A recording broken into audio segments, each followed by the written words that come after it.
हरे कृष्णा। सभी भक्तों का स्वागत है आज की वैष्णव एटिकेट क्लास में। पहले हम मंगलाचरण करते हैं। ओम अज्ञानतिमिरान्धस्य ज्ञानञ्जनशलाकया चक्षुरुन्मीलितं येन तस्मै श्रीगुरुवे नमः।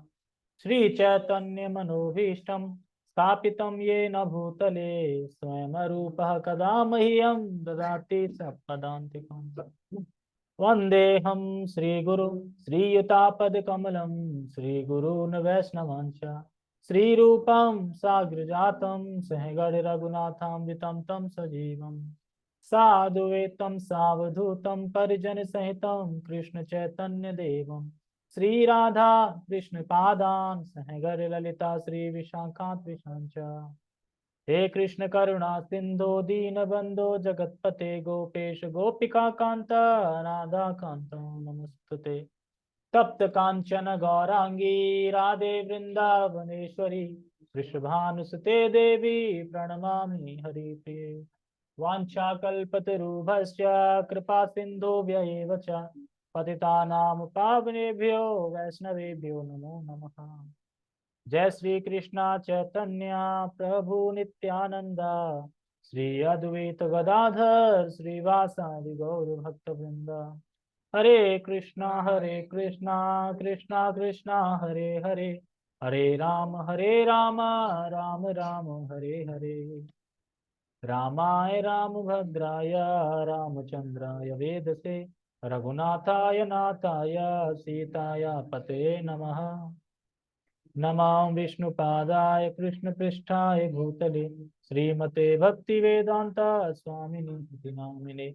नमस्ते सारस्वते देवे गौरवाणी प्रचारिणे निर्विशेष शून्यवादी पाश्चात्य देश सारिणे।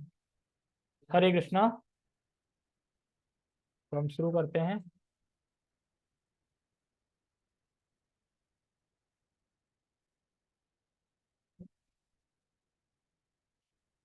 तो आज हम वैष्णव एटिकेट पे चर्चा करेंगे और जिस पे हमने पिछली वीक चर्चा करी थी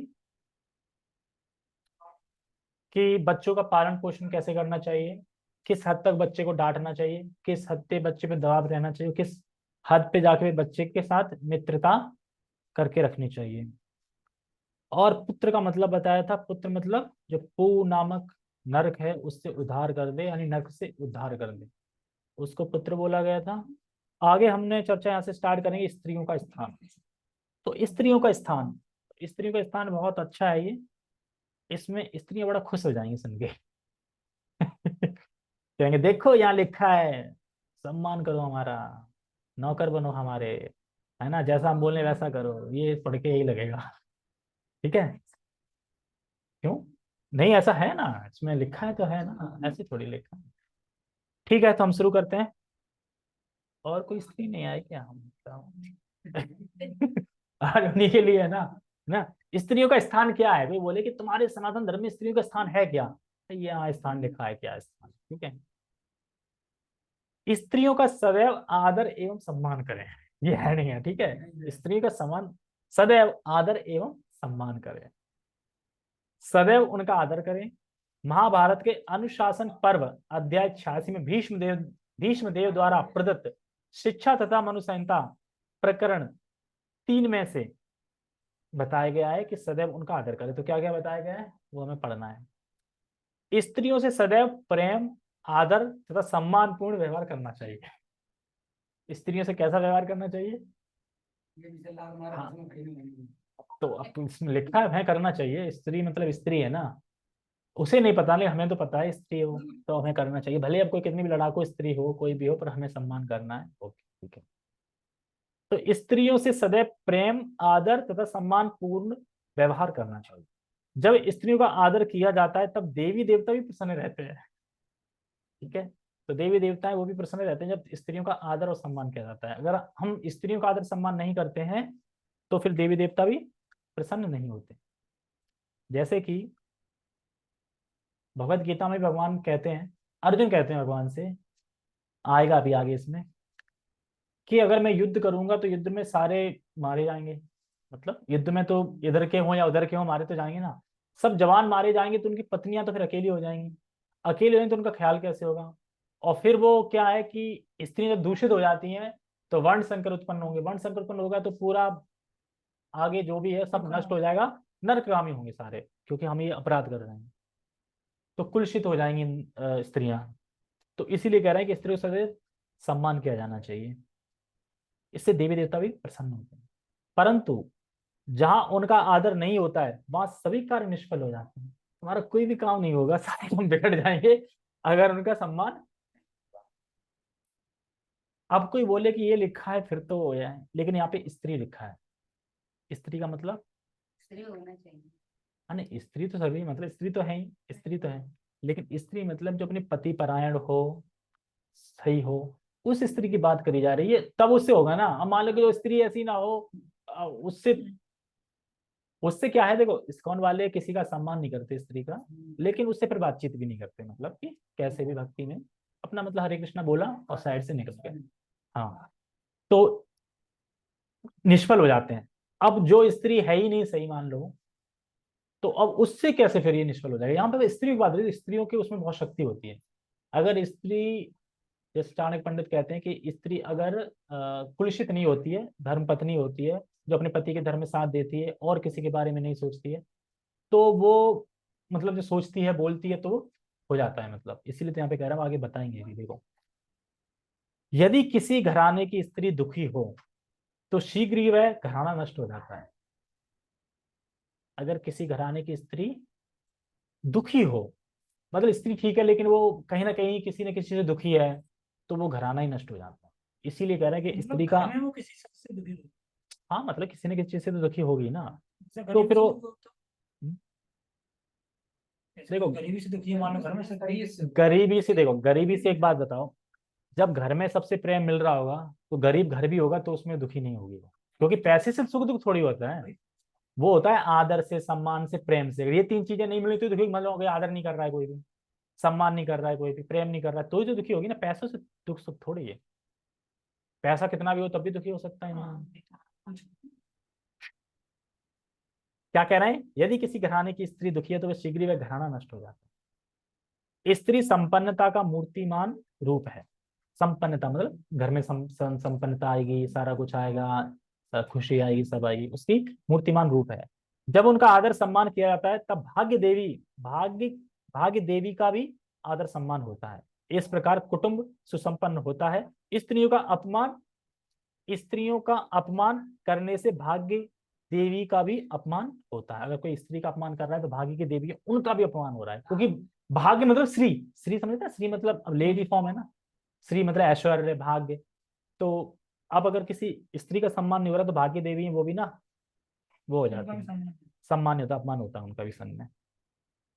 जिस घर में स्त्रियों का उचित आदर ना हो वह घर उनके श्राप से इस प्रकार नष्ट हो जाता है जैसे किसी जादू द्वारा नष्ट, जैसे किसी जादू द्वारा नष्ट किया गया हो।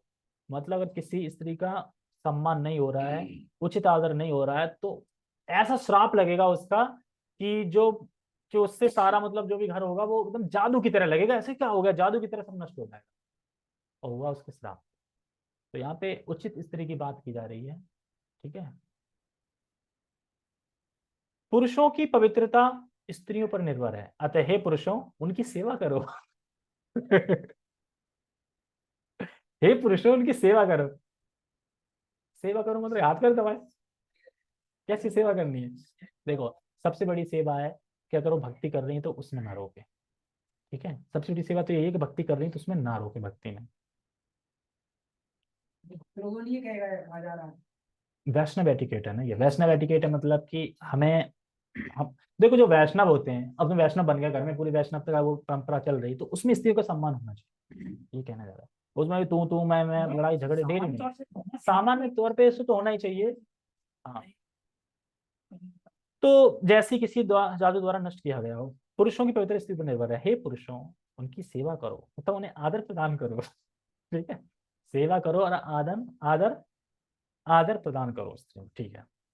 ओके, उनका समाज में महत्व क्या है, स्त्रियों का समाज में क्या महत्व है, क्यों है स्त्रियां, है ना। स्त्रियों के समाज में बहुत बड़ा महत्व है। बच्चों पर, परिवार पर तथा संपूर्ण समाज में उत्तम संस्कार निरूपित करने के लिए स्त्रियां महत्वपूर्ण माध्यम है। बच्चों पर, बच्चों की देखभाल कौन सही से रखता है? स्त्रियां रखती हैं। परिवार, संपूर्ण समाज, उत्तम संस्कार हो, निरूपित हो, स्त्रियां महत्वपूर्ण है ना इस चीज के लिए, घर बार संभालने के लिए, घर में सेटल करने के लिए। ये जैसे कहते हैं कि यार किसी घर में किचन बिगड़ा हुआ है तो समझो आज प्रभु जी ने बनाया है खाना, किचन में बिगड़ा हुआ ही मिलेगा किचन, यहीं कहीं पड़ा हुआ, कोई सामान पता नहीं कहाँ क्या है, इस तरीके से। वास्तव में अच्छे संस्कारों वाला समाज पूरी तरह से स्त्रियों पर अवलंबित है। अगर कहीं अच्छे समाज है ना तो समझो वहां की स्त्री अच्छी है, इसलिए समाज अच्छा है। प्रत्येक सफल पुरुष के पीछे एक स्त्री का हाथ होता है, ये तो सुना ही होगा ना। सफल, प्रत्येक सफल पुरुष के ऊपर एक स्त्री का हाथ है। ग्रस्त जीवन में स्त्रियां यश प्रदान करने वाली कुंजी हैं। कुंजी मतलब खजाना, क्या छोटी सी कुंजी पढ़ने वाली, वो कुंजी कह रहे हैं? अच्छा, उसमें शॉर्टकट में जल्दी सीख लेते हैं, वो कुंजी है? नहीं। गृहस्थ जीवन में स्त्रियां यश प्रदान करने वाली कुंजी हैं। कुंजी मतलब कि मेन चीज है, मतलब यश प्रदान करने वाली। यदि घर में अच्छी माता तथा अच्छी पत्नी होगी तो ऐसे गृहस्थ जीवन यशस्वी होंगे। श्रीमद् भागवतम में बताया गया है 4:26-15 में। अब बोल रहा है अच्छा तो स्त्री इतनी इंपॉर्टेंट है तो फिर उसकी रक्षा भी होनी चाहिए। तो अगला टॉपिक है उनकी सदैव रक्षा होनी चाहिए। सदैव।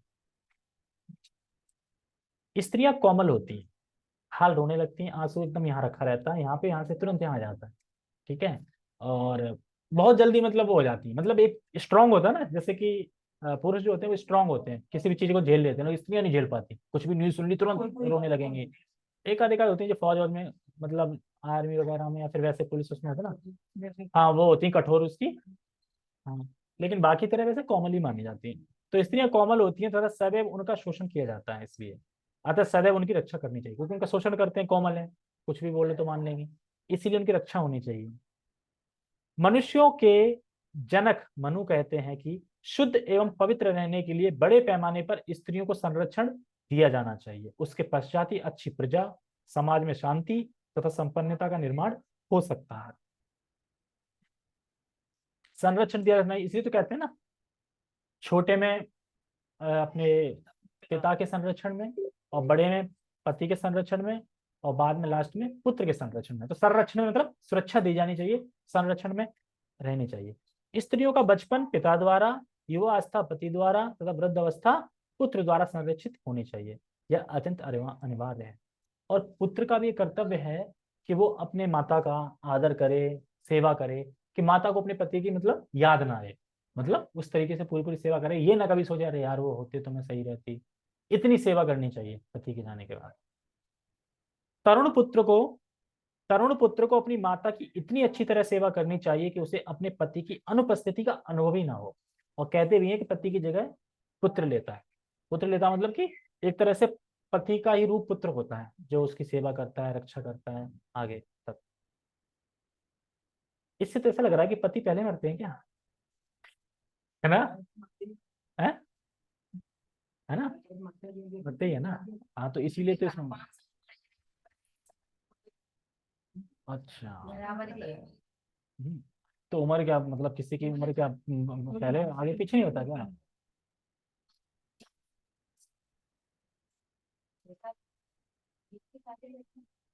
कर लिए फिर, टाइम है।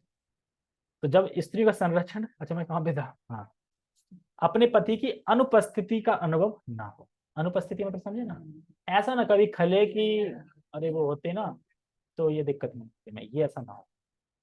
स्त्री मुक्ति, तथाकथित स्त्री मुक्ति अभियान के कारण स्त्रियों के और अधिक शोषण होने की संभावना बढ़ती है। स्त्री मुक्ति, स्त्रियों का अधिकार है, नारे लेके नहीं चलते, स्त्रियां भी है, पढ़नी चाहिए, लिखनी चाहिए, जॉब करनी चाहिए, स्त्री मुक्ति। इससे क्या है, उनका शोषण ज्यादा हो जाता है। शोषण मतलब कि गलत वलत सब उनके संग ज्यादा होता है, क्यों? क्योंकि बाहर जा रही हैं, बाहर का वो है, कोई भी कुछ भी मतलब, इसलिए कह रहे हैं ये इस अभियान की वजह से ज्यादा शोषण होता है। स्त्री मुक्ति मतलब कि अब बाहर जाओ, हमें अपने पैर पे खड़े होना चाहिए, जॉब करनी चाहिए, ये सब सिखाते हैं। ये कुछ सिखाते, भक्ति करनी चाहिए। स्त्री हर उसमें देख लो लड़कियां ज्यादा है, ठीक है। जब स्त्रियों का संरक्षण नहीं किया जाता तब अनावश्यक संतति की उत्पत्ति होती है।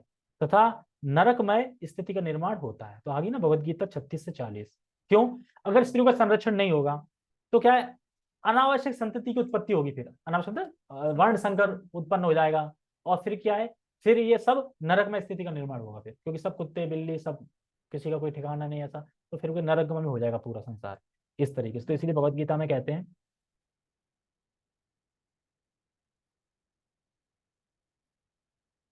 अधर्माभिविवाद कृष्णा प्रदुष्यन्ति कुल स्त्रियः स्त्रीषु दृष्टासु वाणेश्या जायते वर्ण संकरः।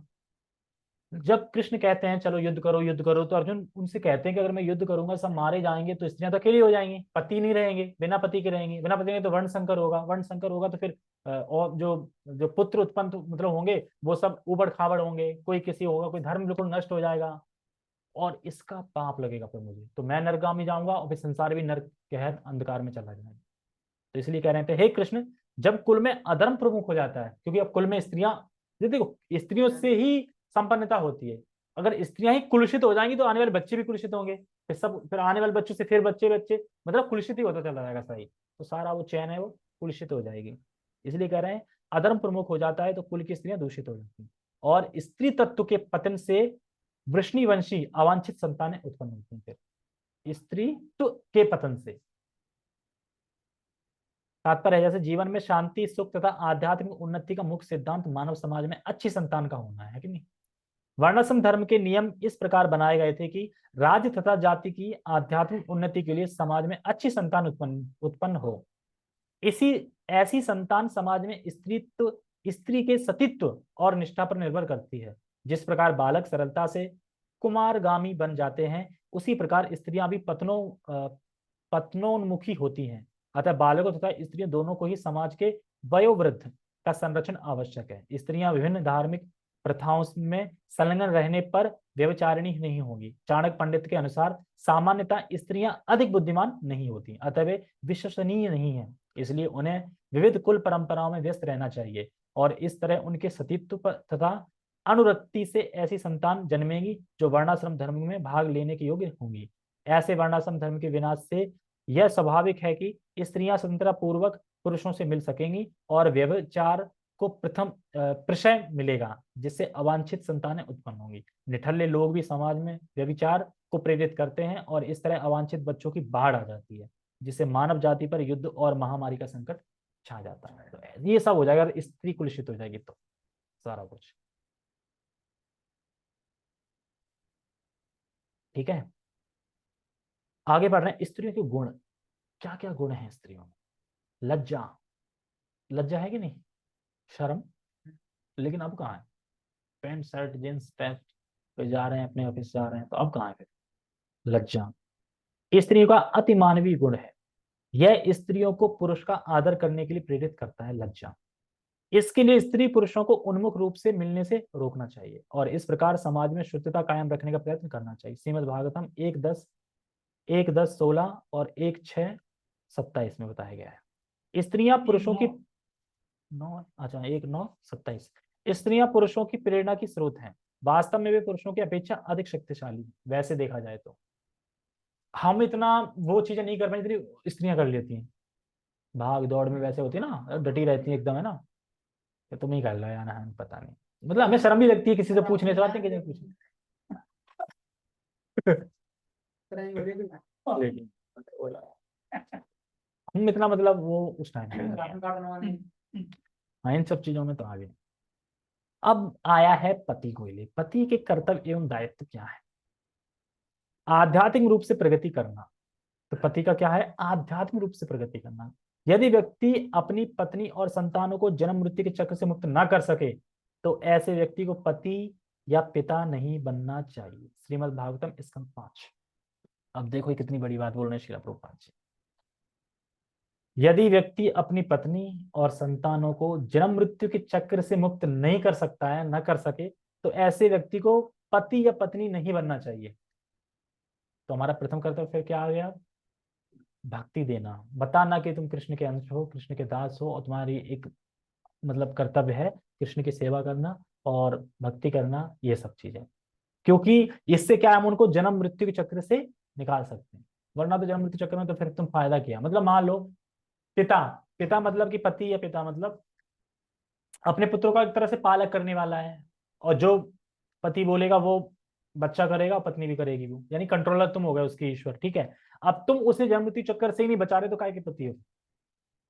ये जैसे कि जब देवहूति माता थी, तो जब करदम मुनि से कहती थी कि मुझे एक बच्चे की इच्छा है, मतलब इच्छा है मुझे, तो फिर वो कहते हैं कि तुमने मेरी इतनी अच्छी सेवा करी है कि तुम राजकुमारी थी और इतनी सुंदर थी, लेकिन तुमने अपने शरीर का भी बिल्कुल ख्याल नहीं रखा, शरीर बिल्कुल छीड़ हो गया, बिल्कुल बूढ़ा, मतलब कि पहचानने में भी नहीं आ रही थी इस तरीके से। तो इसका मतलब कि मान लो कि घराने की हो, तुम कर रहे हो ना, करते रहो भजन में अपना, नहीं कि आराम से मायके से सारा लेके अपना, नहीं कि ऐसे रहूंगी, हो सकता ना महल में रहती, लेकिन कुटिया में रह के उनकी सेवा इस तरीके से करी कि बिल्कुल छीण हो गई थी। तो उसके बाद उन्हें होश आया, हाँ यार मुझे अपना वादा पूरा करना है, संतान की बोला था मैंने, एक पुत्र दूंगा मैं। उसके बाद फिर उन्होंने जो हवाई महल बनाया था, हवा में ही महल, बहुत सारा कुछ महल में था।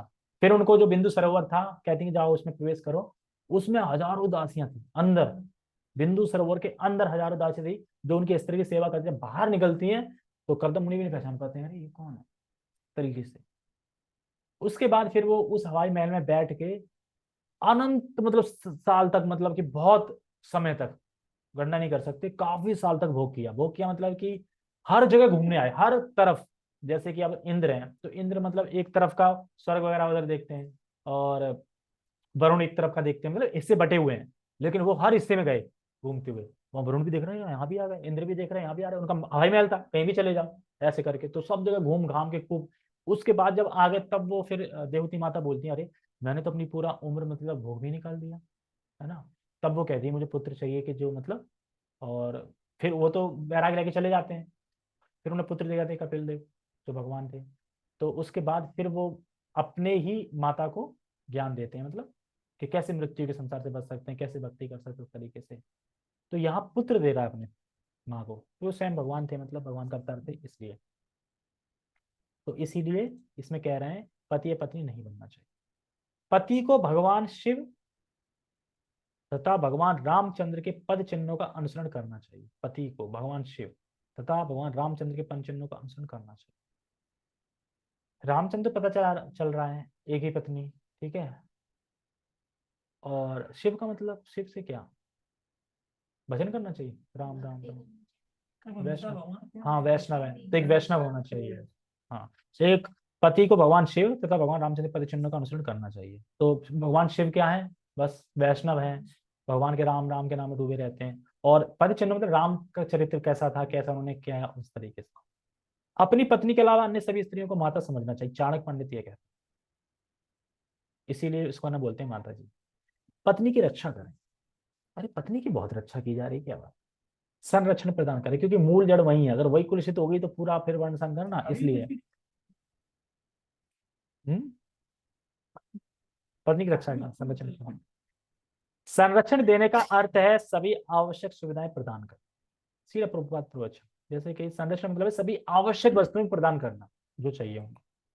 जिस प्रकार कोई अपने धन को उचित स्थान पर सुरक्षित रखता है, उसी प्रकार व्यक्तिगत रुचि लेकर अपनी पत्नी की देखभाल करनी चाहिए। श्रीमद् भागवतम 4:28-17। सभी आवश्यक सुविधा 29 का 7 है वो, 4:28 है वो, 8 है वो, 4:28-17। और क्या ऐसे बनते थे ना 8, 9 नहीं है, 9 ऐसे बनते हैं, पहली वाली ओलम है ये। संपूर्ण सुरक्षा, इसमें जोम वाले बता रहे हैं क्या है, 29। हाँ 29 है ना, 29। मुझे 4:28 लग रहा है। अच्छा 8 ऐसे बनते हैं। ओ यस आई एम, ठीक है, यहाँ पढ़े लिखे बैठे हैं। प्रभु जी नहीं कह रहे थे आप ही बैठ जाओ कि नहीं, कोई बोला था। जिसमें एक लेक्चर सुन रहा था, उसमें कह रहे थे, जब उसकी बात चल रही थी ना, सट्टा, वो ज्ञानलिंग में आता है सट्टा, तो कह रहा आजकल तो लोग वो लगाते हैं ना, किस पे पैसा लगाते हैं, वो मार्केट शेयर गिर रहा है, वो साला सो भी नहीं पाते हर एक घंटे पे, कह रहा हाँ वो पॉपअप आते हैं, लगाते हो क्या। बता रहे हाँ वो पता है, हर एक घंटे पॉपअप आता है उसमें, तुम लगाते हो क्या। इतनी हंसी आई। मतलब प्रभु जी बोल रहे हैं, अरे वो आता रहता ना तो कह पॉपअप। हाँ हाँ, लगाते हो क्या? कह रहा प्रभु जी हाँ, कौन बनाने से पहले इसलिए पता चला कि पॉपअप आते रहते। पॉपअप मतलब बाहरी विंडो खुल के आ जाती है, कितना शेयर हो रहा है कितना नहीं चल रहा है, मतलब खोलने की भी जरूरत नहीं है उसमें। तो उसी तरीके से कुछ लोग कहते हैं ना कि आजकल वो फिल्मों में कहा था, हाँ वो ऐसा करते हो क्या तुम, मतलब इस तरीके से, क्योंकि तुम्हें अनुभव कैसे है फिर उस चीज का। हाँ सुना है किसी से, वो आता लगा। ठीक है, तो जिस प्रकार, हाँ, देखभाल करनी चाहिए, ठीक है। सभी आवश्यक सुविधाएं जैसे अन्न, वस्त्र, आवास, आभूषण इत्यादि देकर पत्नी को संतुष्ट करना चाहिए। सोने की चीज जरूर देनी चाहिए। हाँ तो क्या हुआ संतुष्ट, अगर पत्नी की इच्छा है तो संतुष्ट करना पड़ेगा, इसमें बताया है। लेकिन अब पत्नी भी ये नहीं है, अब पत्नी ये भी नहीं कि अब ये चैप्टर बस सुन लिया, अब ये खोल के बैठे कि देखो इसमें लिखा है, अब मेरी इच्छा है लाओ, देखो उससे होगा क्या। लेकिन प्रभुपाद जी एक जगह और भी बताना कि स्त्री का तो मेन श्रृंगार है कंठी माला, मंगलसूत्र और तिलक, भी है फिर ज्यादा कुछ ये जरूरी नहीं है। तो ये खाली उसके बता रहा है कि अगर वो संतुष्ट नहीं है, नहीं चाहिए ही चाहिए, तो उसे संतुष्ट करना चाहिए। नहीं हाँ, अपनी हैसियत तो ही कर पाएंगे ना, हाँ नहीं तो ऐसे थोड़ी घर बेच के अब देना पड़ेगा, ऐसे नहीं। संपूर्ण सुरक्षा के लिए सभी आवश्यक सुविधाओं को पूरा करने हेतु थोड़ा बहुत परिश्रम करना पड़े तब भी करें। क्या? संपूर्ण सुरक्षा के लिए सभी आवश्यक सुविधाओं को पूरा करने हेतु थोड़ा बहुत परिश्रम करना पड़े तब भी करें, यही एक विश्वसनीय पति का कर्तव्य। श्री भगवान रामचंद्र ने यह अपने उदाहरण से दिखाया है, श्रीमद् भागवतम में बताया गया है। रामचंद्र का है ना भागवतम 5 में। तो कहने का मतलब यह है कि अगर हमें थोड़ा बहुत मेहनत भी करनी पड़ रही है पत्नी के लिए, तो वो भी कर लेनी चाहिए। ठीक है, थोड़ा बहुत मतलब मान लो बीमार है तो खाना वाना, कुकिंग वुकिंग, या फिर और भी कोई हेल्प, तो वो कर लेनी चाहिए। कर्तव्य दक्ष तथा समर्पित होना आवश्यक है। श्रीमद् भागवतम। पत्नी को आध्यात्मिक विषयों में पारंगत करे, हाँ, भगवान के बारे में आध्यात्मिक बातों में जरूर पारंगत करें, अच्छे से बताएं।